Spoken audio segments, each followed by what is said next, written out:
A couple days ago, a really strange build popped up on Hidden Palace. It's for a cancelled steampunk War of the Worlds adaptation called Ironclad, and it's pretty interesting overall. It seems like there would have been a big focus on destruction and big set pieces. The whole art style is cartoony. The focus is a mix of on-the-ground gun combat and mech-based combat.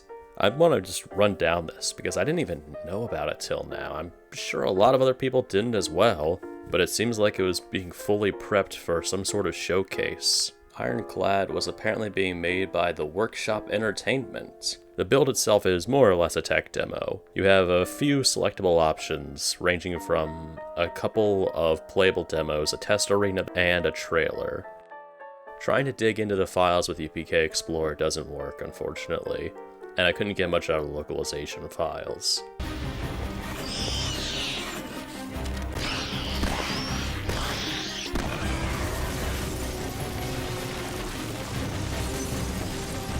The gist of the game seems to be that it's set during a steampunk Victorian era, and Martians have chosen to invade Earth just like in the War of the Worlds novel. However, the US has deployed an Ironclad, a mech powered by steam, to fight off the Martians in London. Your character, whatever his name is, was sent by President Madison to do so. The game itself is interesting. It seems like from the get-go, the big focus is on destructible environments. The main menu really encapsulates this. You're seeing the Martian walkers tear down buildings, things collapse, rubble all over the streets. It's real stylish and real neat. I really like the overall feeling of it. You don't see a lot of games take advantage of destructible environments. It's a shame because it's honestly a really fun feature. Games like Bad Company and Red Faction Guerrilla took advantage of this. I'd hoped that was sort of the future of game features, but not many games since then have followed up on it. But this seems like it would have leaned heavily into it. And a big aspect of the game's stress testing is how well it holds up with all this destruction going on. The main demo features our character on the grounds of London during the invasion. There are Martian walkers everywhere, the main city downtown area is getting trampled on. There's a chase sequence where a Martian walker is chasing after the protagonist, and he has to run away from it. The camera is facing in front of him as the chase goes on, and eventually London's cannons are able to down it, saving him just in time. There's some on-the-ground combat as well, where there are two distinct type of Martian enemies. One in orange armor that have these claws, and others that have ray guns and have purple faces. Your protagonist doesn't take damage and he can't die, so there isn't much in the way of difficulty, but it's still kind of interesting. Your main weapon is a revolver. You have a reload animation and everything, but that's about it. You don't get to change weapons, you don't get like a melee hit. I couldn't even find a reload button for it. You can down Martian enemies using the revolver, and eventually the demo ends once a certain amount of time has passed, or seemingly enough enemies have spawned. Eventually they overwhelm you, though you can't die from that. The chase sequence features male and civilian models that can get killed in the carnage. You can also shoot them for no penalty, which is messed up, but it is kind of funny that the game's early enough that it doesn't penalize you for it. The other demo focuses on the mech, which I thought was really cool, though it didn't last long enough for my liking. The gameplay of that reminded me of War of the Monsters, if you ever played that on PS2. That was a fighting game where you could like pick up cars and lampposts and building debris and use them to fight other giant monsters. That's what this kind of reminded me of, right down to picking up different objects in the environment and using them against enemies. The Ironclad seems like it would have been one of the main selling points of the game, where there would have been more opportunities for destruction, more unique gameplay features coming out of the destructible aspects of it, the ability to fight the Martians, both their walkers and the basic infantry they had. Though it seems like the aspects of fighting off the Martian vehicles hadn't been figured out yet. The ones on the ground are interesting. The melee-based ones try to hop on your mech, and you have some options for dislodging them before they deal too much damage. Though, it's a little buggy, as to be expected, it isn't finished, and at the end of the day, the demo ends pretty quickly, which is a shame, because the bits and pieces I had with it were really fun.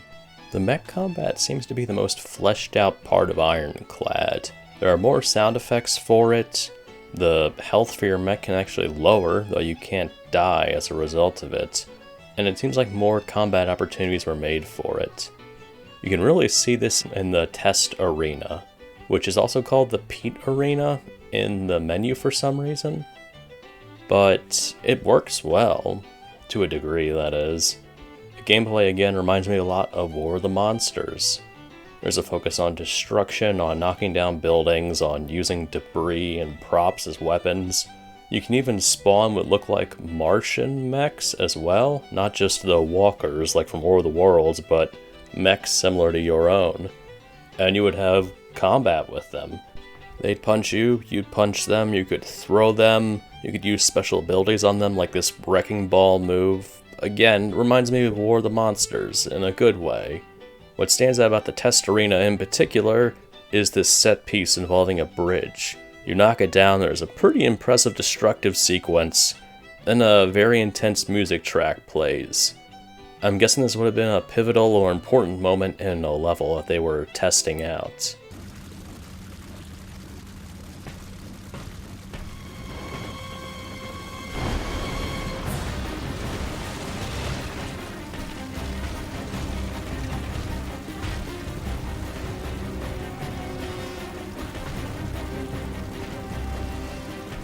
There are also some weapons you can pick up for the mech, aside from just props, including the Victorian cannon and what looks like a Martian ray gun. They don't seem to be effective against the Martian mechs. Still though, it is promising, and it is fun to play around with all this stuff. There's support for co-op as well. You can add in a player too, and the game works if you have a second controller.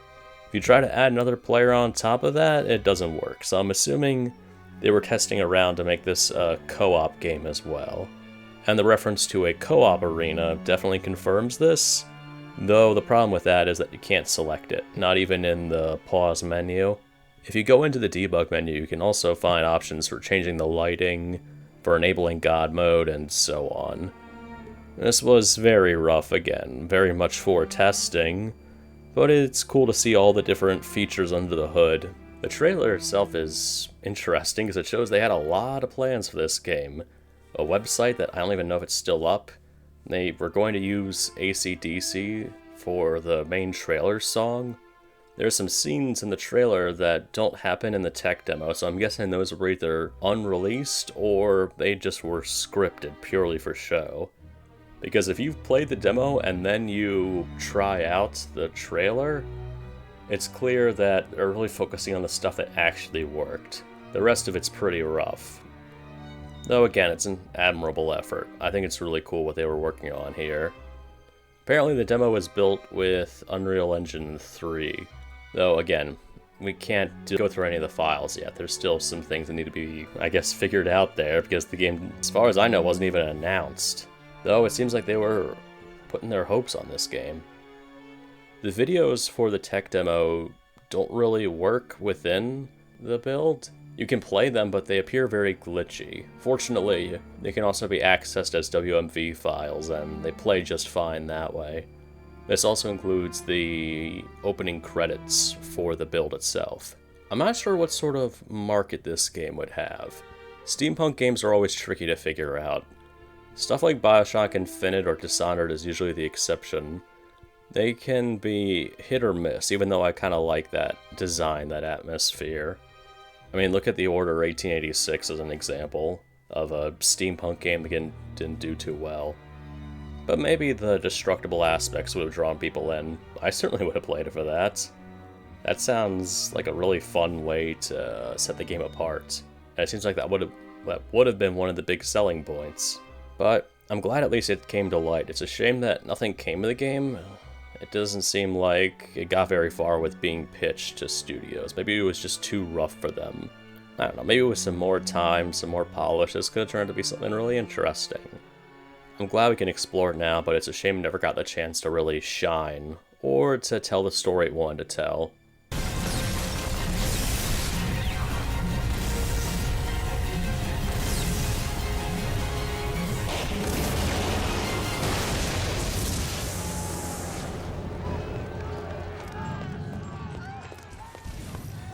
Have you guys tried out Ironclad? What do you all think about it? Or what do you think of the footage that's been shown here so far? Would you play a game like this if it had been on the 360 or even Steam for that matter? Had you known about the whole game prior to this? And what do you think could come of it? My guess is that this is the only bits and pieces of it we'll see. Though, judging by the footage, there might be some more work done on the game that wasn't included in the tech demo. I'd love to hear what you guys think. Thank you all for watching, and take care.